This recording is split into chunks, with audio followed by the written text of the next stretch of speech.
बिस्मिल्लाहिर्रहमानिर्रहीम, अस्सलाम वालेकुम। ये सिक्योरिटीज के लिए एक डेडिकेटेड क्वेश्चन हम सॉल्व करते हैं जिसमें सिर्फ और सिर्फ सिक्योरिटीज के ही सिनेरियोज हों। अच्छा, सिक्योरिटीज के केस में यहाँ पे आप पहले इस वीडियो को पॉज करके इस एग्जांपल को अच्छी तरह से पढ़ लीजिएगा। वैसे मैंने लिंक में भी इसका जो पीडीएफ है वो अटैच किया हुआ है और इसका सोल्यूशन भी। जो सिक्योरिटीज के ट्रांजैक्शन हैं, इसमें अगर आप देखें तो पहले आपकी एक्विजिशंस की डिटेल्स दी हुई हैं और उसके बाद डिस्पोजल्स की डिटेल दी हुई है। तो सिक्योरिटीज जो एक्वायर हुई, उनके नंबर्स और उनके रेट्स बताए हुए हैं, और फिर उसके बाद जब वो डिस्पोज ऑफ हुए तो उनकी क्वांटिटी और उनके रेट्स बताए हुए हैं। ना ये जो इंफॉर्मेशन है, इसमें अब हमें पहले जो सिक्योरिटीज का हम कैलकुलेशन बनाते हैं वो किस बेस पे बनाते हैं, वो हमने कैपिटल गेन्स के चैप्टर में पढ़ा हुआ है। कैपिटल गेन्स के चैप्टर में हमने कुछ रूल्स पढ़े थे और उसमें हमने ये समझा था कि फाइफो मेथड हम फॉलो करेंगे, इन्वेंट्री मेथड, जो सिक्योरिटीज का गेन और लॉस है उसकी कंप्यूटेशन के लिए। ना अगर फाइफो मेथड फॉलो करना है तो अब यहाँ से ये समझ आ रही है कि ये जो 600 शेयर्स सेल हुए हैं, ये कौन से वाले होंगे, ये वाले शेयर्स होंगे। अभी 1400 में से अगर 600 शेयर्स जो हैं वो सेल हो गए हैं, तो फिर बाकी कितने बच जाते हैं, 800। तो ये जो 800 बाद में सेल हुए, ये भी यही वाले शेयर्स हैं। उसके बाद 700 शेयर्स सेल हुए हैं, वो ये वाले शेयर्स होंगे क्योंकि हम फाइफो को फॉलो कर रहे हैं। उसके बाद 400 शेयर्स सेल हुए हैं, वो ये वाले होंगे। और ये जो 1000 सेल हुआ एंड के ऊपर, इसमें 500 शेयर इधर से आएगा और 500 शेयर जो है वो इधर से आएगा। तो ये एक्चुअली इनका डिस्ट्रीब्यूशन बनेगा। नाउ अब हम जरा इनके जो कैलकुलेशन है गेन और लॉस की, वो बना लेते हैं। गेन और लॉस की कैलकुलेशन बनाने के लिए हमें दो चीजें चाहिए। सबसे पहली चीज हमें चाहिए होगी कंसिडरेशन। ठीक है जी, कंसिडरेशन में से फिर हम माइनस करेंगे जो भी उन सिक्योरिटीज की कॉस्ट है।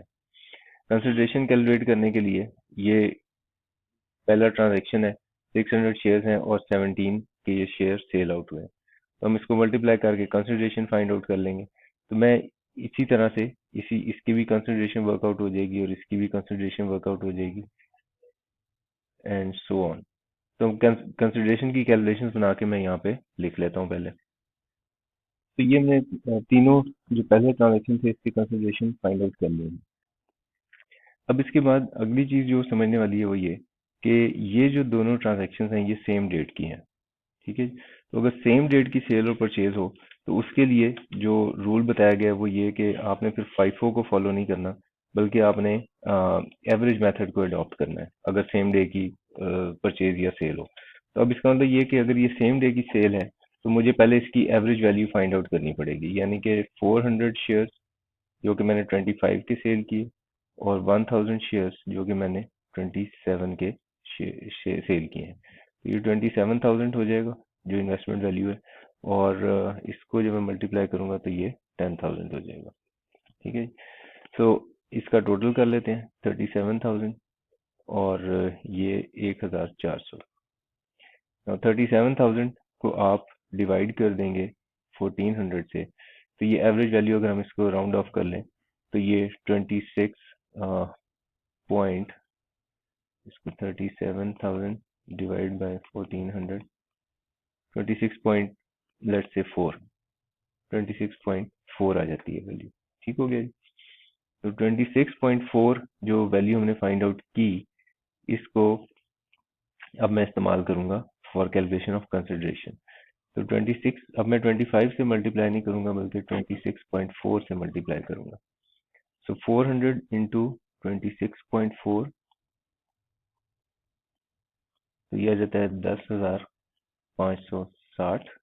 और इसी तरह 1000 इंटू 26.4, ये आ जाता है 26,400।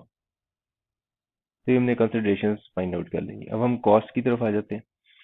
तो ये जो पहले शेयर्स हमने सेल आउट किए हैं, इसके लिए कॉस्ट इन शेयर्स की हमें बनानी पड़ेगी।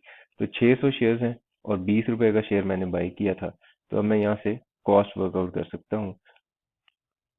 तो सब्ट्रैक्ट करेंगे कॉस्ट, और 600 शेयर्स हैं और हमने 20 का इसको बाई किया था। सेकंड केस में 800 शेयर्स हैं और उसको भी हमने 20 का ही बाई किया था। थर्ड केस में 700 शेयर्स हैं और वो हमने 22 का एक शेयर बाई किया था। थर्ड केस में जो ये जो 400 शेयर्स हैं ये 18 का एक शेयर था, 18 का एक शेयर था। और फिर उसके बाद यहाँ पे जो कॉस्ट बन रही है वो 500 शेयर्स जो हैं वो 18 वाले हैं और 500 शेयर्स जो हैं वो 23 रुपए वाले हैं। ठीक है, सो ये जो 500 शेयर्स थे 18 वाले, ये हमने ये वाले 18 शेयर्स इसमें से यूज किए थे और 500 ये वाले थे जो 23 के हिसाब से सेल हुए थे। तो ये हमारा कैलकुलेशन बन जाएगा जी। अब यहाँ पे हम जब इसको सॉल्व करते हैं तो कॉस्ट की फिगर वर्कआउट कर लेते हैं वो कितनी बनती है। ठीक है, मैं इसको सॉल्व करके यहाँ पे फिर अगली बार डिस्कस करता हूँ। अच्छा जी, अब हमने ये सारी की सारी कॉस्ट वर्कआउट कर ली है। ठीक है जी, कॉस्ट के फिगर्स आ गए हमारे पास और कंसिडरेशन के फिगर्स पहले बने पड़े हैं। तो अब अगला काम ये होगा कि हम इसके ऊपर गेन या अगर कोई लॉस है तो वो वर्कआउट कर लेंगे। तो अगेन ये एक सिंपल मैथमेटिक्स है, इसको सब्ट्रैक्ट करके फिर हम आगे बात करते हैं। ओके जी, सो अब ये हमारे पास गेन्स वर्कआउट हो गए हैं और लॉसेस भी वर्कआउट हो गए हैं। पहली ट्रांजैक्शन में लॉस है 1800 का, दूसरी ट्रांजैक्शन में लॉस है 800 का, फिर लॉस है 2800 का और फिर उसके बाद गेन्स है। नाउ अब होगा ये कि जो आप, क्योंकि सिक्योरिटीज का लॉस हम सिक्योरिटीज के गेंस के अगेंस्ट एडजस्ट कर सकते हैं। ठीक है, लॉसेस के केस में मैं एक दफा आपको स्लाइड पे शो कर देता हूँ हमने कहाँ पे डिस्कस किया वैसे। तो ये सिक्योरिटीज वाला जो स्लाइड था हमारा, इसके ऊपर हमने ये डिस्कस किया हुआ है कि loss from securities shall be set of only against gains from securities. तो हम इसको एडजस्ट कर सकते हैं अगेंस्ट गेन्स फ्रॉम सिक्योरिटीज। तो इसका मतलब ये जो हमने गेन वर्कआउट किया है इसमें से पहले हम ये वाला लॉस माइनस करेंगे 1800 का, फिर भी कुछ गेन बच जाएगा। फिर हम 800 का लॉस माइनस करेंगे इसमें से, तो 1800 इसको साथ साथ कैलकुलेट भी करते जाते हैं। 1800 का लॉस एडजस्ट करेंगे प्लस फिर 800 का लॉस एडजस्ट करेंगे, तो अभी भी हमारे पास कुछ गेन मौजूद है। और -3360 करूंगा, इसका मतलब 760, ये 800 भी एडजस्ट हो जाएगा और 760 का लॉस एडजस्ट हो जाएगा इसमें से। ठीक है, तो ये अगर मैं इन लॉसेस को इकट्ठा कर लूं ये सारे के सारे, तो क्या बनेगा 1800 प्लस 800 प्लस 760। तो ये सारे का सारा गेन जो है वो खत्म हो गया क्योंकि पिछले लॉसेस इसके अगेंस्ट एडजस्ट हो गए। अब ये जो 2800 का हमारे पास यहाँ पे जो ये लॉस था इसमें से भी सिर्फ 760 हमने यूज किया है क्योंकि गेन से ज्यादा हम लॉस एडजस्ट नहीं कर सकते थे। 3360 वॉज गेन। तो अब 2800 में से भी कुछ लॉस बच रहा होगा। वो लॉस कितना बच रहा है, अगर मैं 2800 में से माइनस कर दूं 760, तो ये कितना रह जाता है जी 2040। तो ये जो अब 2040 बचा है ये अब यहाँ पे माइनस होगा। ठीक है, जब यहाँ पे सारा एग्जॉस्ट हो गया तो अब उसके बाद यहाँ पे आ जाएगा लॉस। ठीक है, तो अब ये भी लॉस को जब हम एडजस्ट कर लेंगे इस 5900 में से, तो हमारे पास अब जो गेन बचेगा 5900 माइनस 2040, तो ये हो गया 3860। सो 3860 इज द गेन जिसके ऊपर मैंने अब टैक्स अप्लाई करना है और सिक्योरिटीज के रेट्स हम देखेंगे जाकर और वहां से रेट फाइंड आउट करेंगे कि रेट कितना बनता है। ठीक है, वो टेबल आपको एग्जाम में भी गिवन होता है, मैंने स्लाइड्स पे भी शेयर किया था। लॉसेस है ना, उसके केस में हमें ये अब समझ होना चाहिए कि सिक्योरिटीज के केस में जब भी आप कोई गेन अर्न करेंगे ना, कोई गेन अर्न करेंगे तो फौरन देखना पड़ेगा कि क्या इससे पहले कोई लॉस अराइज हुआ हुआ है या नहीं हुआ हुआ।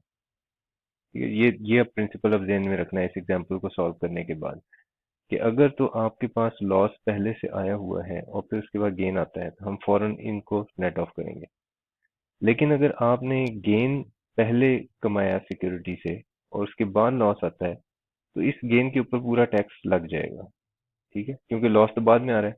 ये सीए फाइनल में आप जाके पढ़ेंगे कि NCCPL, national clearing company of Pakistan limited, ये बेसिकली क्या करते हैं, ये जो स्टॉक एक्सचेंज का ट्रांजैक्शन है उसको क्लियर, उसकी क्लियरिंग कंपनी है ये बेसिकली। तो ये फौरन से टैक्स कैलकुलेट कर देते हैं जैसे ही आपने गेन किसी सिक्योरिटी पे कैलकुलेट कमाया, किसी शेयर को बेचा, उसमें फायदा हो गया लिस्टेड सिक्योरिटी पे, तो फिर फौरन से उसके ऊपर टैक्स कैलकुलेट कर देते हैं। अगर कोई लॉस पहले से होगा तो एडजस्ट हो जाएगा। ना अब जब हमें ये प्रिंसिपल समझ आ गया कि लॉस अगर पहले होगा और गेन बाद में होगा तो फिर एडजस्ट हो सकेगा, लेकिन अगर गेन पहले हो गया और लॉस बाद में हुआ तो फिर एडजस्ट नहीं हो सकेगा। तो अब जो हमारी प्रीवियस एग्जांपल थी उसमें अगर आप जरा देखें तो इसमें जो हमारे पास गेन था 12,313 का, ये हमने अभी प्रीवियस जो एग्जांपल सॉल्व की थी उसमें 12,313 का गेन था।